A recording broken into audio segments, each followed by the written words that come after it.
لیکن یہی انسان جب اپنے آپ کو پستی میں لے جاتا ہے تو یہی خدا ارشاد فرماتا ہے بل ہم ازل بکاسف معقول. اس کا مطلب آپ سمجھتے ہو؟ بل ہم ازل یعنی جانور سے بھی زیادہ بدتر. توجہ ہے نا, انسان جانور سے بھی زیادہ بدتر. یہاں مجھ سے سوال ہو سکتا ہے کہ مولانا صاحب کیا ایسا بھی ممکن ہے کہ انسان جانور سے زیادہ بدتر ہو جائے؟ یہ سوال ہو سکتا ہے مجھ سے کہ آپ مولانا صاحب مجھے یہ بتاؤ کہ کیا انسان ایسا بھی ہو سکتا ہے کہ انسان جانور سے بھی بدتر ہو جائے؟ ہوتا ہے رضا نگرامی, بالکل ہوتا ہے جانور سے بدتر. انسان کو خدا نے کیا دیا؟ عقل دیا, شہوت بھی دی, دونوں چیزیں دیا ہے کہ نہیں؟ یعنی بھوک بھی لگتی ہے انسان کو, عقل بھی دیا ہے. لیکن جانور کو عقل دیا ہے؟ نہیں دیا ہے جانور کو عقل. جانور عقل نہیں رکھتا. توجہ ہے نا, عقل نہ رکھنے کی بنا پر اگر وہ کسی کے ٹھیلے پر منہ مار دے, کسی کے کھیت میں منہ مار دے, تو لوگ یہ کہہ کر کے اسے ہٹا دیں گے کہ بھائی جانور ہے, اس کے پاس عقل نہیں ہے. توجہ ہے نا, وہ عقل رکھنے کے باوجود بھی جلدی کسی کے کھیت میں یا کسی کے ٹھیلے پر یا کسی کے چیز میں وہ حق نہیں, اپنا منہ نہیں مارتا. اور انسان عقل رکھنے کے بعد بھی کسی کا غصب کر لیتا ہے, کسی کا چھین لیتا ہے, کسی کو مار دیتا ہے, کسی کو پیٹ دیتا ہے. یہ انسان جانور سے زیادہ بدتر نہیں ہوا تو کیا ہوا؟ مجھے بتائیے, آپ انصاف سے بتائیے.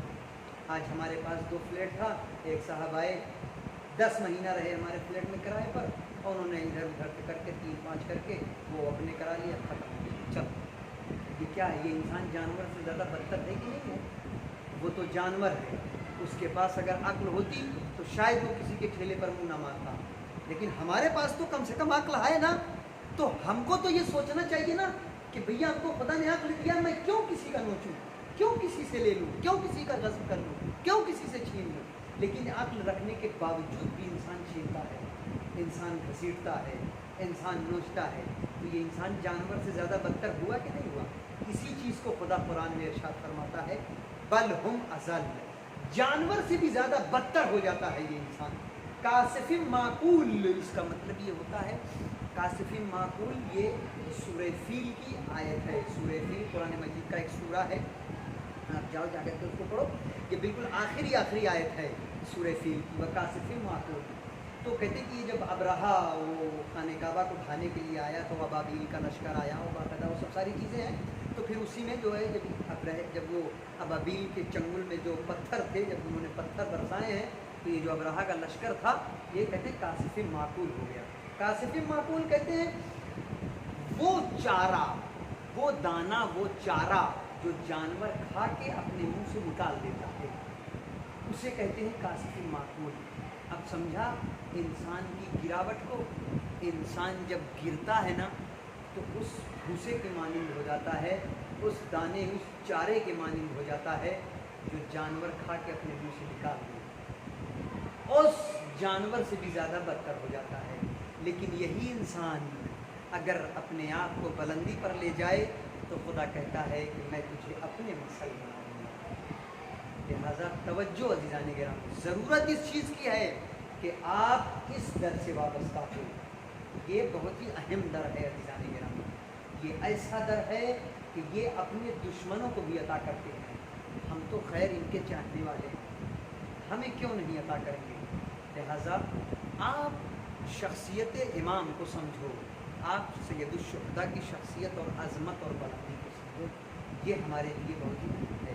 انشاءاللہ کل سے جو گفتگو ہے وہ میں آپ کی خدمت میں عرض کروں گا. لہٰذا یہ جو ہے نا ہمارے لیے بہت ہی اہم ہے, اور امام کسی معمولی شخصیت کا نام نہیں ہے.